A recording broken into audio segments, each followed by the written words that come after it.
up, guys? Your girl Emma here, obviously, and today it's one crazed foodie time. Today we're gonna be doing, you know, some little meal prep action. I know a lot of you guys have asked for this, and I don't meal prep super often, but when I do, you know, it's the same old, same old. We've got a lot of good meals on deck. Made a little list here. We've got some Crock-Pot Chicken, some roasted sweet potatoes, some roasted veggies, some date bars. First and foremost, before we start anything, make sure to follow me on my food Instagram at @OneCrazedFoodie. You can see a bunch of other meal ideas, great for athletes who, you know, are strapped for time, on a budget, and just want some delicious, healthy meals. First, preheat our oven to a good old 425 degrees.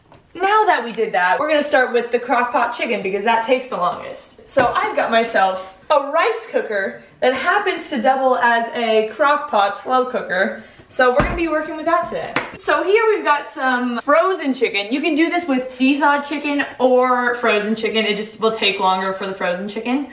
So, oh. Stuck to the Tupperware. So we've got our frozen chicken here, and you're just gonna plop that in there. We're gonna set this aside for now. That'll be waiting for us after we chop up some red onion. So we're gonna do about this much of an onion. Just chop that up. It doesn't need to be, you know, super finely chopped. Just about like that, you know, a little rough chop in action. And then the other component of this dish, some garlic. You guys know I love my garlic. It's my seasoning of choice. Smash that, whoa, I broke it. Next, just chop up like 1 or 2 cloves of garlic. Again, doesn't need to be super finely chopped, just a little, you know, mincing action. Like this proper skills. As you can see, I'm not really a chef. So these are really the only 2 fresh things that you need to add to your Crock-Pot Chicken. So what we're gonna do now is we're just gonna add the, you know, onion and garlic to the frozen chicken. Doesn't that look good? Yummy! And what we're gonna season this with is some nice garlic salt. This is what I use on everything. It's easy, it has garlic, it has salt. That's all you need. Just, you know, sprinkle that on in there. It's a big piece of chicken, so you need a decent amount of salt. And we've also got some pepper action, the other seasoning of choice. Just sprinkle that on in there. Yes! Okay. Perfect. Close that on up. Plug it on in. Turn it on. Set it to slow cook. Probably for, you know what, let's do 4 hours for frozen, and it'll be like 3 for raw chicken.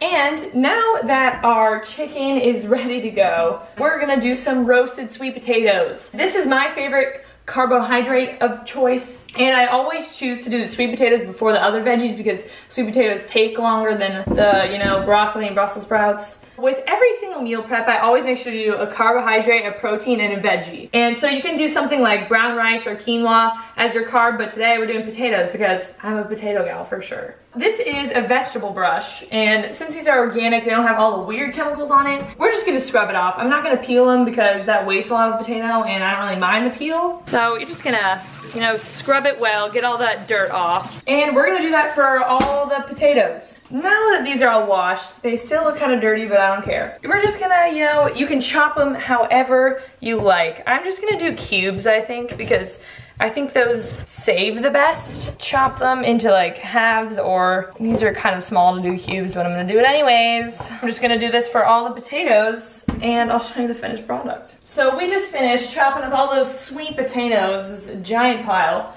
Next, you're gonna, this is key, this silicone baking sheet. It's a little dirty, but we don't really care here, and it is non-stick, so you can basically just throw all your sweet potatoes on there.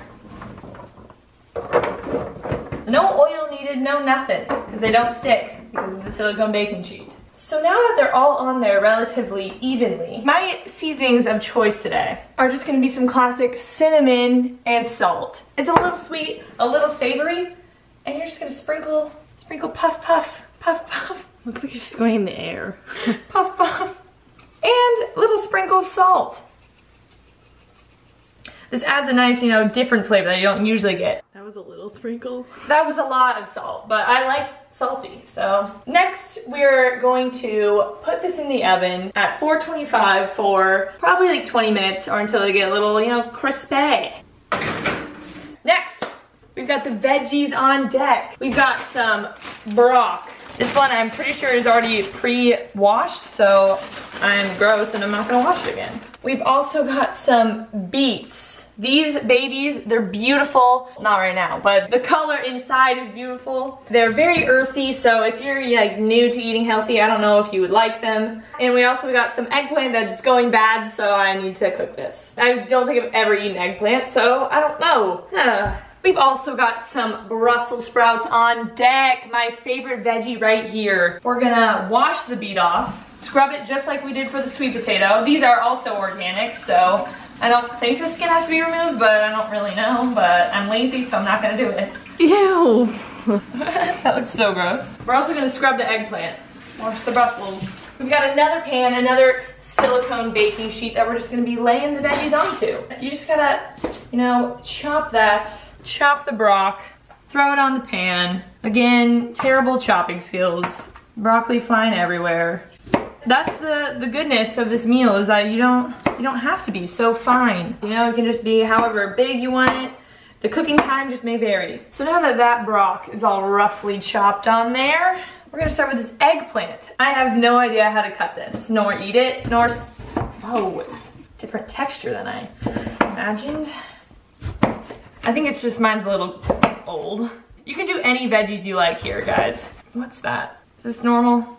I don't know what an eggplant is. Whatever. Don't know how to prepare it, so I'm just gonna chop it into, it's like cucumber. Okay, we're just gonna throw it on there with the other veg. So eggplants are huge. I didn't really realize how much space it would take, so I'm not gonna use all this. Next, we're moving on to the Brussels.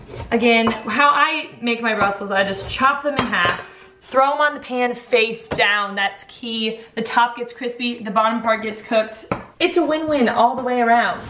So just keep doing that. And lastly for the veg, we've got this organic beet. Just look at this color. It's magenta, literally my favorite color. But it stains everything pink. So we're gonna do the same thing. You don't wanna eat this gross bottom part because that's disgusting. You're just gonna chop them into little cubey cubes. These bad boys are a little denser than the other veggies, so you're gonna wanna chop them up a little bit smaller. And again, just toss them onto the pan. And they stain everything pink. They stain the gross cutting board pink.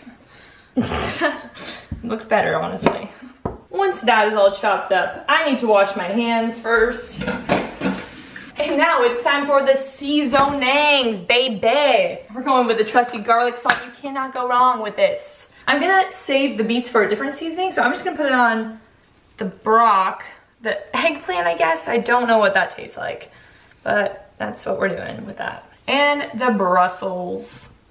And then also getting some classic pep all over everything except for the beets. No oil needed, guys. Again, no oil needed. And then for the beets, I just like some classic sea salt. They have a little sweeter flavor, so I don't like, you know, the garlic salt as much. And we're just gonna put this on the bottom rack of the oven underneath the taters. So next up, we're gonna be making my famous date bars. Yesterday, I already did some meal prep. I shredded some zucchini in my food processor. So this is for my oatmeals in the morning, just to, you know, add that in there, get a little extra nutrients. Also in my food processor, I made some nut and seed butter. And if you follow me on One Crazy Foodie on Instagram, you would have seen that. And so that's why this food processor is dirty with peanut butter, because I already made it yesterday. But you know what I'm gonna do? Plug that in first. We're gonna make the date bars in the same container as the peanut butter, and then we're gonna get that added PB flavor. Whoa, is Emma lazy or genius? We'll never know. We've got some fancy medjool dates here. I always prefer the medjool because they're so squishy and delicious. So first, we're gonna pit 10 medjool dates and throw them in there. Don't forget to pit them because these things will not be edible. They're rock hard pits. We're just gonna pit these bad boys, 10 of them. The full recipe will be in the description below. So these bad boys are the perfect snack. They're delicious, sweet, you know, good bar to have in the middle of the day for a little pick-me-up. So now that these dates are all pitted and delicious, ready to go, we're just gonna blend them with the old peanut butter mixture until more of a paste consistency like that. And that's gonna be the base of your bars. Next, we're gonna add in the mix-ins, which is gonna make it flavorful. Here I've got some cacao powder. You can also use some cocoa powder. Just gonna add that in there. Probably 1.5 tablespoons or so. I've also got a little sprinkle of cinnamon, a sprinkle of salt. And my mix-in of choice today is gonna be peanuts, because these are gonna be like peanut butter chocolate. You can also add in chocolate chips. I really do like those too. I've just got this little package of peanuts. I think it's like a 1/2 cup, 1/4 cup, somewhere in between there. 1/3 cup, it's a 1/3 cup. And once again, we're blending.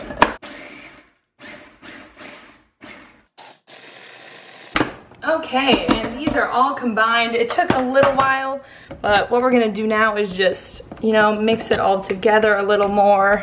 And it looks like, you know, it's a good consistency. It's sticky, that's exactly what we want. Do this recipe as balls or bars, but I prefer bars. Taters are still going strong. So I don't really have a good baking tin, but we're just gonna use this cake pan and use like 1/4 of it. And just scoop it in.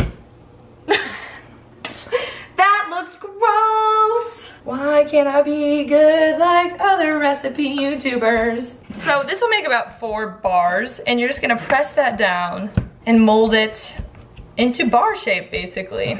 So now that we've molded, you know, 1/4 of the pan or so, we're gonna put this in the freezer for, you know, an hour or so, and then chop it up later. It needs to set a little bit, so that's why you don't wanna cut it right away. Now we're gonna check on our veggies. I've got my whatever this is, and it burned to a crisp. Just kidding, they are not done yet. Maybe toss them around a little bit so you can get different sides. Ooh, it's steamy. Put them back in. So it seems that the veggies are done. As you can see, they're nice, crispy and browned on the top and cooked all the way through the middle. It took about 30-ish minutes or so. A little bit longer because we had a lot of veggies in there. And the sweet potatoes are also done. Again, a little crispy, a little brown. And now it's time to top them up after you turn off your oven. We've got this big Tupperware. Tupperware is key. We're just gonna, you know, scoop up the veg, throw it on in there. Doesn't really matter if you separate it or not. It's all gonna go in the same meal. Now we've got sweet potatoes. And there you have it. You can't see any of the veggies underneath, but they're all in there. Chop it on up.